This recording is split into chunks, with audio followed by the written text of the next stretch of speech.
አዲስ ነገር አለ። ሀይሚዬና ቡራዬ ተገናኙ።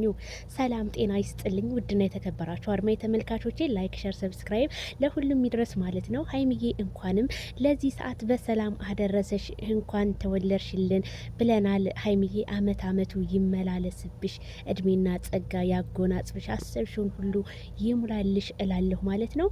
ሀይሚዬና ቡራዬ በመኪና ውስጥ እንግዲህ ይኸው እንደምታዋቸው ፏፏፏ እያሉ ይገኛሉ። እንግዲህ በጣም ነው ደስ ያለኝ ማለት ነው። ማታ እኔ እንጃ ሰርፕራይዝ አድርጓት እንደሚመጣ ባለሙሉ ተስፋ ነኝ ማለት ነው። እንደ እውነቴን ነው የምላችሁ ይሄንን ቪዲዮ ሳይ እኔ በጣም ሩትዬ ይሄ ደስታዋ፣ ይሄ ሳቂታዋ፣ ይሄ ፈገግታዋ ልክ እንደ ሀይሚ ነበር የምትቀብጠው ሩትዬ። አሁን ላይ ግን በቃ ሩትያ ሙሉ አይደለም። ሩትዬ ዛሬ በትዳሯ ውስጥ በተለያየ ሰዎች ትዳሯ ብልሽሽት ብሏል እና ሩትዬ እንደው ፈጣሪ ጥግንግን ያድርግሽ የኔ ደስ በቃ ያንን ደስታሽን፣ ያንን ሳቅሽን፣ ያንን በቃ ሪያክትሽን በቃ እኛ የምንፈልገው ሩትዬ እንደዚህ ሆና እንድትመጣልን የምንፈልገው። ብዙ ሰዎች ዜድ ሩታ በጣም እንትን እያለሽ ነው ለተሳዳቢ ሩታ መልስ የላትም። ሩታ ስጦታውን ያልተቀበለችው አዎ እንደዚህ አይደለም። ስጦታ ደግሞ እኮ የሚሰጠው እንደዚህ አይደለም። ሰው ተንበርክኮ ምናምን ነው እና የስጦታው ነገር ዛሬ ይቀጥላል ማለት ነው። ሩትዬ ዛሬም ነገም ወደፊት ማለት ነው። የኔ ጀግና የኔ አንበሳ ማለት ነው። እና ሀይሚዬን እንኳን ደስ ያለሽ በሏት። እንደው ቡራዬ ካልዳኔ ሙት ዛሬ ሀይሚዬን ሰርፕራይዝ እንደምታረጋት ኬክ ፊቷን እየቀባ አፍንጫዋን እየቀባ እንደምትመጣልን ግንባሯን እየቀባ ባለሙሉ ተስፋ ነኝ።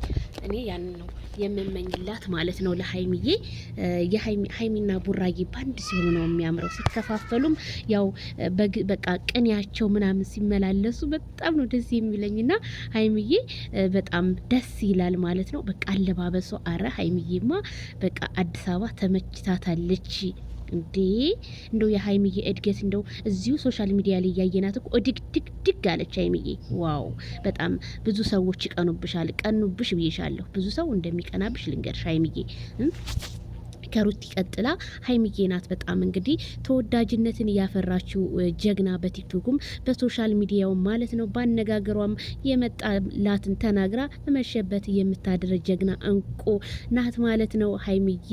አይ ሀይሚዬ እውነቴን ነው የምልሽ እኔ በጣም ደስ ብሎኛል ዛሬ እውነት ልደትሽን ልታከብሪ ስለሆነ። እኔ እንጃ አመቱ እናንተ ሲፈጣጥን እንዴ!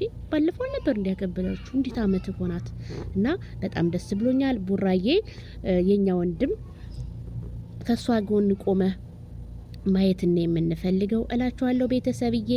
ሩትዬም ግፊበት ይጅበት ዛሬ መጨረሻ ፓርትን እስኪ የምናይ ይሆናል። እነሱም እንግዲህ 200 ኪዋን ሳታከብር ነው ሩትዬም የወጣችው። ምክንያቱም ያው እንደምታውቁት ሰውየው ያው እንትን አላሏትም እንዴ ሚስቱን ሰው ሰርፕራይዝ ሲያደርግ እኮ ወይም ይቅርታ ሲጠይቅ ተንበርክኮ ግንባር ስሞ ነው እንጂ ስጦታ ምን ያደርጋል እንዴ? ወንድምየውም እኮ አለ። ወንድምየውን ደግሞ ለምዘቀዝቁ ወንድምየው ምን ያደርግ? እሱ እኮ ያለው በመጀመሪያ ሰውየው ፍቅር ስጧት ነው ያለው። ፍቅር ይስጣት ለልጅ እንዴ! ነብሰ ጦር ሴት በየሶሻል ሚዲያው በየቲክቶኩ የምትፖስተው እንዴ! በጣም ነው የሚያሳዝነው። ቤተሰብ በሌላ ቪዲዮ እንገናኝ። ላይክ፣ ሼር፣ ሰብስክራይብ። ባይ ባይ።